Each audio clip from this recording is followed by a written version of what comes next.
তাচ্ছিল্য কথাটার মধ্যেই লুকিয়ে আছে কষ্টবোধ।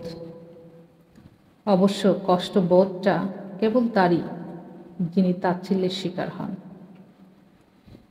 কেউ কোনো বিষয়ে পারদর্শী হলে অপর পক্ষকে না পারার কারণে অপমানিত হওয়া, কেউ বিত্তশালী হলে দরিদ্র অসহায় মানুষদেরকে নিচু নজরে দেখার একটা প্রবণতা। এ ব্যাপারে আমারও নিজস্ব কিছু অভিজ্ঞতা রয়েছে।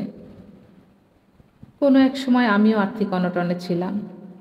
সে সময় কারো কাছে 200 টাকা ধার চাইলে মুখের উপর বলতো, তোমাকে দিলে তো এটি আর পরিশোধ করতে পারবে না। আমি নীরব, কারণ আমি অসহায়।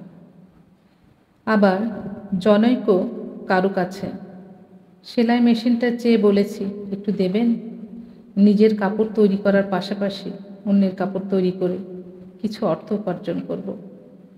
তিনি দিয়েওছেন, কিছুদিন পর নিয়েও গেলেন, কিন্তু পরে যেটা শুনলাম সেটা বড়ই অদ্ভুত। তাদের পরিবার থেকে বলা হয়েছে, সেলাই মেশিনটা দিয়ে রাখছো, ওটাও বিক্রি করে খাবে। আমি তখনও নীরব, কারণ আমি ছিলাম অসহায়। পরিস্থিতি জীবনের অভিজ্ঞতার ঝুলিকে সম্ভার করে তোলে। শুধু বিপরীত পাশের মানুষগুলো কখনোই জানতে পারে না তাচ্ছিল্যে ভরপুর মানুষটির বুকের আর্তনাদ, হাহাকার আর নীরব রক্তক্ষরণ।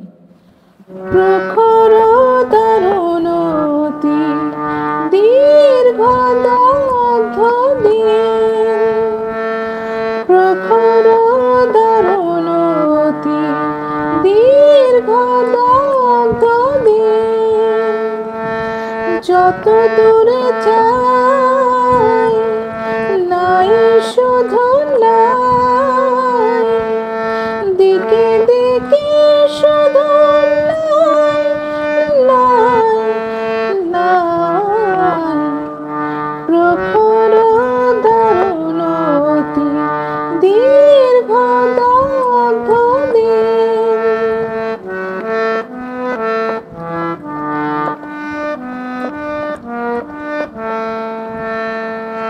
শুষ্ক কানন তরু শাখে বিরস কণ্ঠে পাখি ডাকে, শুষ্ক কানন তরু শাখে বিরস কণ্ঠে পাখি ডাকে, বুক ফাটা পিপাসায় অগ্নি আকাশ পানে চাহে যে সদায়, দিকে দিকে শুধু নাই নাই নাই, প্রখর তরুণতি দীর্ঘ দগ্ধ দিন।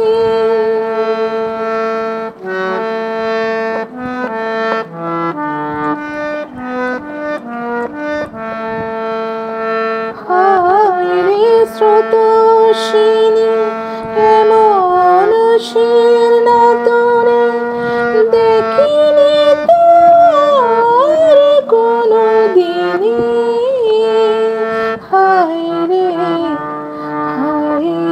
স্রোতস্বিনী।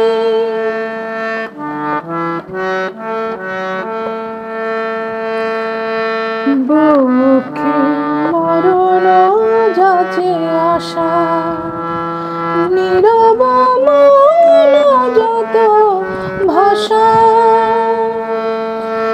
এক ফোঁটা অশ্রুর সান্ত্বনা খোঁজে তবু দুহাত বাড়ায়, দিকে দিকে শুধু